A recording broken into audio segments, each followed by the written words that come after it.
حالا شما بقیه شما روزی عده‌ای سرزده به خانه آنها آمدند.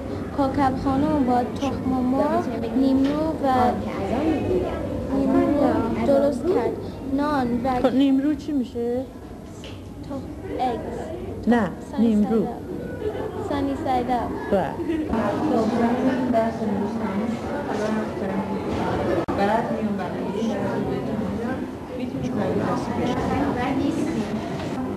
اثبات وجود خدا از طریق چی؟ فطرت. که این یک راه اثبات وجود خدا از طریق چیه؟ چند تا راه داشتیم؟ یادتون میاد این یک طریقه درونی هست، نه عقلی. طریقه چی بهش میگن؟ درونی برای اثبات وجود خدا. یک رابطه غیر مستقیم، نه مستقیم.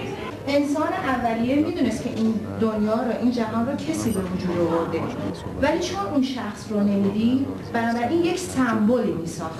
این سمبل رو نمایش وجود خدا میگرفت. دقت میکنید؟ حالا ما کاری نداریم که بعضیا چند تا خدا قائل بودن، مثلا خدای خورشید، خدای مهتاب، خدای زمین، خدای آسمان. مبدأ یعنی آغاز پیدایش هر چیزی. مثلا اگه یه گیاه رو در نظر بگیریم، فرض کنیم این برگشه، خب مبدأ این چیه؟ این ریشه است. این ریشه، این چیزی که به وجود اومده ازش، این گیاه رو بهش میگن مبدأ، یا به نام ریشه هم گفته میشه. مبدأ یک گیاه اصطلاحاً بهش میگن چی؟ ریشه. مبدأ این دنیا رو کی بهش میگن؟ خدا.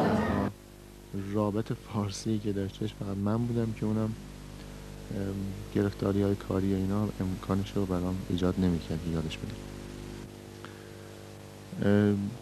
تو همین مدت کوتاه دوستای خیلی زیادی پیدا کردن، با هم دیگه رفت آمد میکنن، دوستاشون میان منزل یا اینا میرن خونه اونا. به نظر میرسه که اون به اصطلاح مشکلاتی که ما فکر میکردیم که داشته باشن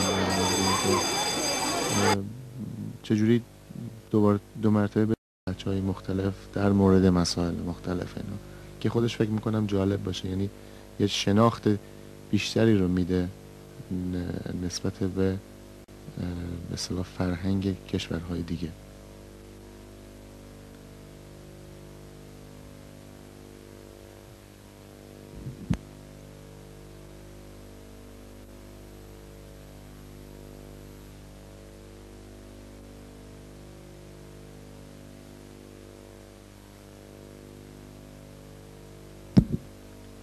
یکی از خوشبختی هایی که ما اینجا داشتیم این بود که مادرشون که انگلیسی هم هستش همیشه علاقمند بوده به ایران و زبون فارسی. خودش به سرعت زبون فارسی رو یاد گرفت، یعنی زبان فارسی رو الان خیلی خوب صحبت میکنه.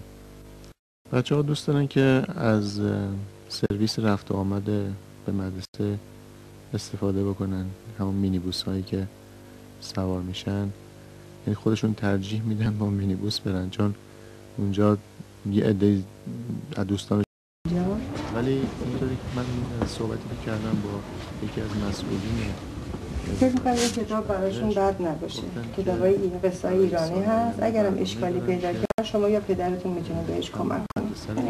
من صفحه‌اش می‌کنم.